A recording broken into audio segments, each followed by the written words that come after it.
안녕하세요. 환자 안전을 위한 의료 판례 분석 두 번째 시리즈 심장내과 편 17번째 사건을 살펴보겠습니다. 저는 진행을 맡은 아드로이드 이미진입니다. 여기 세브란스 병원 심장내과의 조덕근 교수님, 의료사무소 해울의 신현우 대표 변호사님, 연세대학교 의료법윤리학연구원 김소윤 원장님, 손유미 연구원, 이유진 연구원과 함께합니다. 심장내과 17번째 사건은 심부정맥 혈전증 환자의 약물 투여 후 경과 관찰 소홀로 인해 뇌출혈로 인해서 사망에 이른 사건입니다. 사건에 대해서 먼저 살펴보도록 하겠습니다. 신유미 연구원 사건 소개 부탁드립니다. 환자는 사고 당시 만 73세로 오른쪽 다리가 붓고 통증이 있어 외래를 통해 심부정맥혈전증을 진단받았습니다. 2006년 11월 1일 병원에 입원하여 혈액 응고 검사를 실시하였고 아스피린을 처방받아 복용하기 시작하였습니다. 다음 날 정맥에 필터를 설치하기 위해 수술을 시행하였고 와파린을 복용하기 시작하였습니다. 입원 이후 치료를 통해 환자의 증상은 다소 호전되었고 통증도 완화되었습니다. 11월 4일 00시 43분 혈전 용해제인 유로키나제를 630만 단위의 10카트 속도로 투여하였습니다. 이후 같은 날 새벽 6시 10분 유로키나제 투여 중 뇌출혈이 발생되었고 다음 날 오전 11시 12분 뇌출혈에 대한 치료에도 불구하고 뇌연수 마비로 사망한 사건입니다. 사건의 주요 쟁점은 세 가지입니다. 유로키나제 약물 투여의 필요성과 유로키나제 약물 용량의 초과, 유로키나제 투여 시 경과관찰 등에 대한 판단을 법원에서 모두 인정하였습니다. 첫 번째로 유로키나제 약물 투여의 필요성에 대한 판단의 쟁점입니다. 환자 측은 유로키나제는 혈전을 용해하는 약물로서 출혈성 뇌경색의 부작용을 수반할 가능성이 있음을 주장하였습니다. 또한 심부정맥혈전의 경우 사용의 이익이 확실하지 않아 합병증인 폐색전이 확인되거나 지속적인 저혈압과 저산소증이 보일 경우를 제외하고는 이를 사용하지 않은 것이 일반적이라고 주장하였습니다. 이에 법원은 입원 이후 11월 2일, 11월 3일에 다리 통증이 없고 증상이 호전되는 양상이 있었으므로 유로키나제 조기 투여하는 것은 적응증에 해당할 수 없다고 판단하였습니다. 그리하여 유로키나제 약물 투여의 필요성에 대한 판단을 법원에서 인정하였습니다. 두 번째로 유로키나제 약물 용량의 초과에 대한 판단의 쟁점입니다.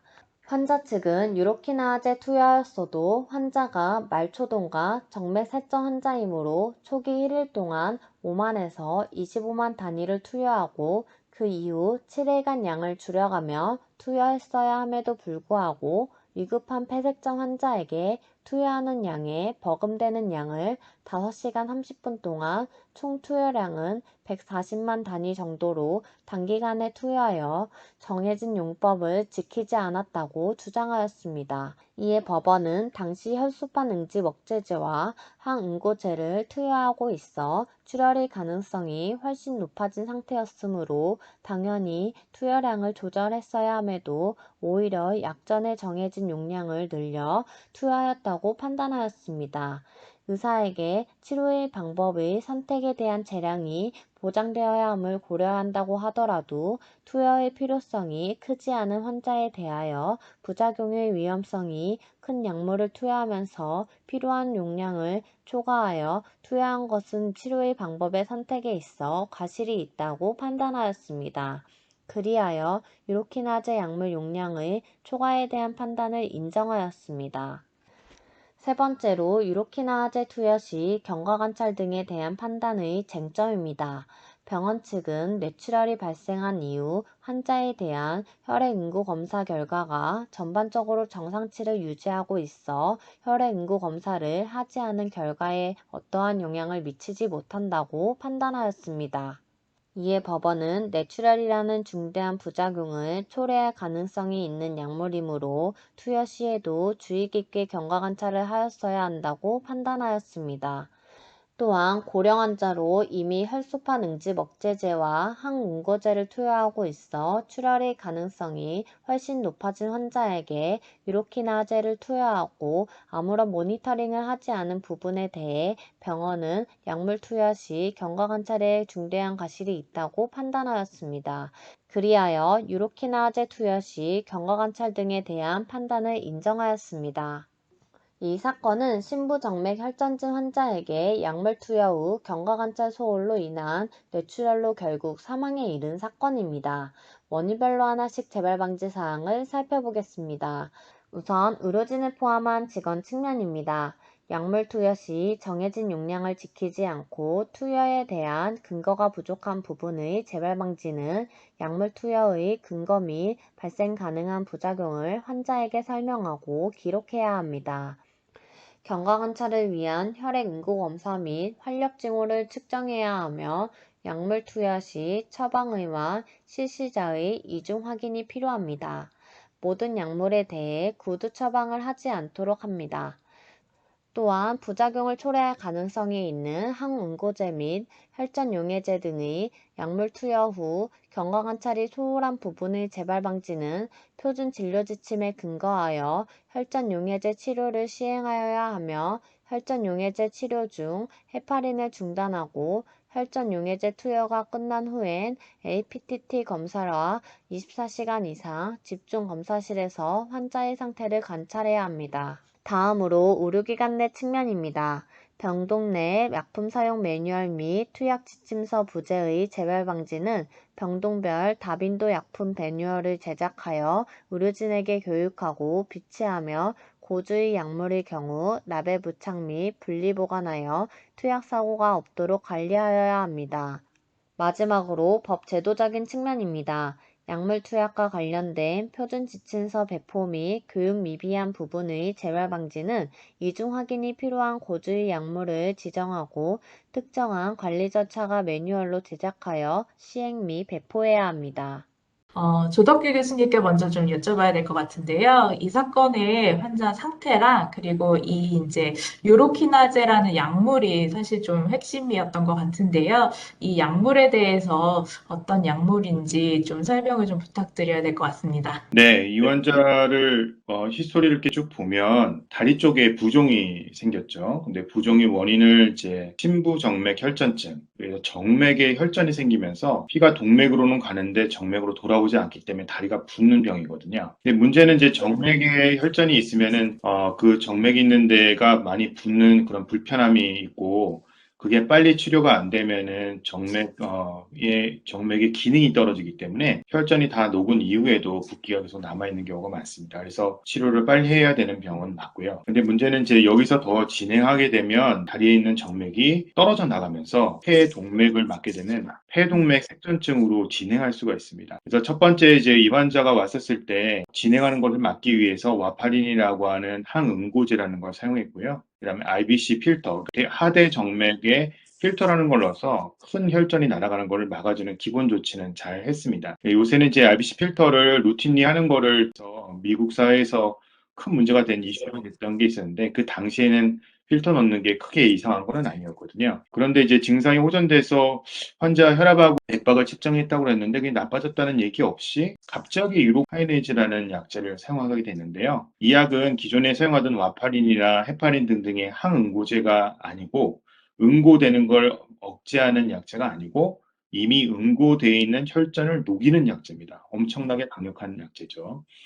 그 약제를 사용하기로 무슨 의미인지 결정을 하고 갑자기 용량을 줬는데 그 용량조차도 굉장히 많이 들어갔어요. 일반적으로 사용하는 용량을 훨씬 넘어서는 용량이 들어갔고 그리고 이제 폐동맥 색전증이 오지 않는 이상 하대정맥 혈전증 가지고 유로카이네이즈라는 약제를 사용하는 거는 가이드라인에 맞지 않거든요. 그래서 유로카이네이즈는 그만큼 출혈 위험이 있는 굉장히 강력하고 위험한 약제이기 때문에 생명이 위험이 된다고 판단되는 수준의 아주 심한 폐동맥 색전증이 있을 때에만 사용하는 걸 원칙으로 되어 있거든요. 그래서 이 환자 같은 폐동맥 색전증으로 진행했다는 증거가 없는데도 불구하고 그 약제가 선택된다는 게 잘못되었고요. 그 다음에 그 약제가 사용하는 용량이 너무 많이 오버도즈가 들어갔어요. 두 가지 결정적인 잘못이 있었다고 생각이 듭니다. 그래서 뇌출혈은 그 약제 때문에 생길 수 있는 것은 맞는데 가이드라인에 맞게 그 약제를 선택했고 용량도 적절하게 들어갔다면 어쩔 수 없는 부작용이 생겼을 거라고 생각할 수 있지만 이 경우에는 가이드라인에도 맞지 않고 용량도 과용량이 들어갔기 때문에 의료진의 실수 그리고 잘못된 판단에 의해서 환자가 나빠진 케이스라고 할 수 있겠습니다. 이제 신원우 변호사님께 좀 여쭤봐야 될 것 같은데요.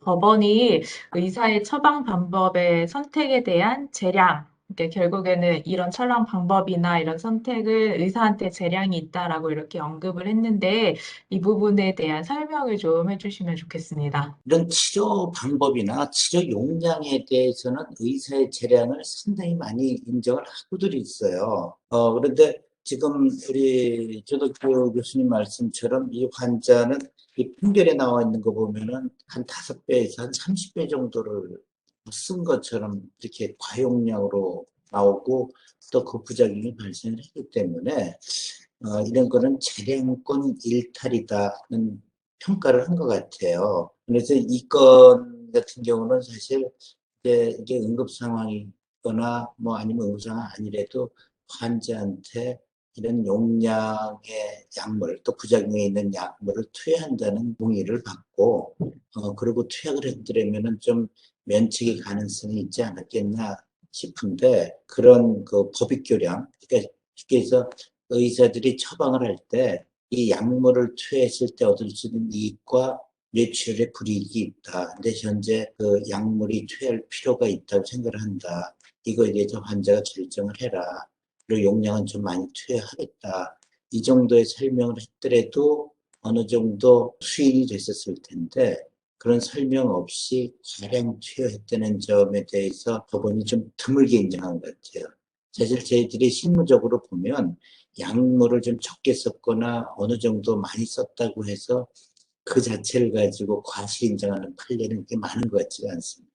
조덕규 교수님께서 말씀해 주시기도 일단 용량 자체가 적절하지 않았다라고 이제 언급을 해주셨는데 약간 이건 김소연 교수님께 좀 여쭤봐야 될 것 같은데요. 이게 사실 환자 안전이라는 측면에서는 이렇게 약물이 용량이 잘못 들어간다든지 바뀌어서 들어간다든지 이런 사실 부분들이 많이 좀 다뤄지는 부분인데 이 부분에 대해서 교수님이 좀 한 말씀 해주시면 좋을 것 같습니다. 이제 이 사건 자체는 이미 발생을 했기 때문에 재발 방지에 대한 부분으로 환자 안전에서 고민을 해보면 이게 저희가 이제 전반적으로 DUI 시스템 가지고 이제 그 약물끼리의 부작용에 대한 이 약을 썼을 때 쓰면 안 되는 약 이런 거를 이제 의사 선생님 처방했을 때는 이게 전산에서 약간 1차적으로 걸르는 그런 시스템이 있지 않습니까? 그래서 지금 아까 신현우 변호사님께서 말씀하신 이제 법원에서는 의사의 처방권을 굉장히 존중해 준다고 하신 부분이 있지만 실제 현장에서는 이제 특히 이제 초임 의사선이나 이제 레지던트 1년차 때 약물 용량이라는 거를 좀 헷갈리거나 이래서 잘못 나갔을 때 그거를 걸러주는 시스템이 이제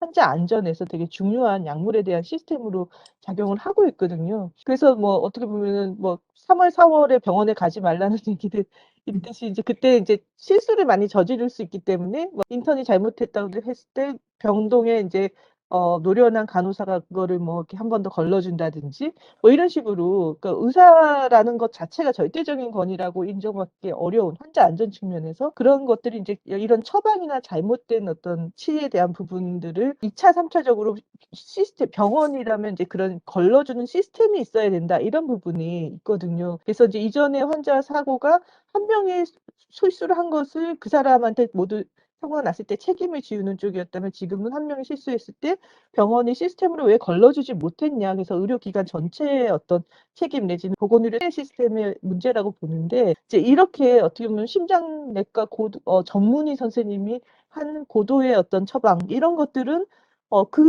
그곳에서 다른 분이 이렇게 개입하기가 참 어려운 그런 부분이 있을 수 있을 것 같아요. 이거를 시스템으로 막으려면 이제 결국은 진단명이랑 이거에 대해서 AI 시스템 같이 이제 정말 고도의 시스템을 개발하지 않으면 다른 전문의 선생님이 한 명 더 있지 않는 기관에서는 이거를 막기가 참 어려운 그런 걸로 봐야 될 것 같아서 이게 참 걱정되고 고민되는 부분인 것 같습니다. 그래서 이 부분을 혹시 조덕 교수님 어떻게 생각하시는지.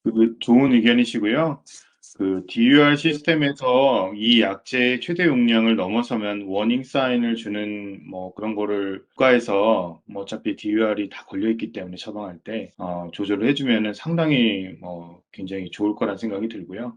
사실은 이제 유로카이네이즈라는 약은 이제 단종이 돼가지고 사용을 지금 현재 못하는 약인데 비슷한 약제는 있습니다. TPA라고 하는데 그 약제도 과용량이 들어가면 굉장히 위험하기 때문에 DUR에서 한번 걸러주는 시스템이 있으면 상당히 도움이 될 거라 생각이 듭니다. 그리고 이제 신원호 그 변호사님한테 여쭤보고 싶은 얘기가 있는데 저희 의료 쪽에서는 모든 치료의 가이드라인을 가장 중요하게 생각하고요. 그러니까 이제 한국에도 가이드라인이 있는 경우도 있고 그다음에 유럽이나 미국 가이드라인을 차용해서 사용하는 경우도 있는데 거기에 맞춰서 치료를 하는 게 원칙이고 거기서 벗어나면 조금 원칙에서 벗어난 행동을 한다고 저희 의료 컨센서스에서는 이루어져 있는데 앞으로도 이제 법원 판결하거나 뭐 그럴 때 가이드라인이 많이 차용돼 가지고 적용되는 게 가장 합리적인 방법이 아닐까 생각이 들고요. 사실 굉장히 크리티컬합니다. 의사 선생님 가이드라인 다 외우고 달달 외우고 있는 경우도 있지만은 그렇지 않은 그런 특별한 케이스도 있기 때문에 그런 경우에는 한 번 더 가이드라인을 참고하고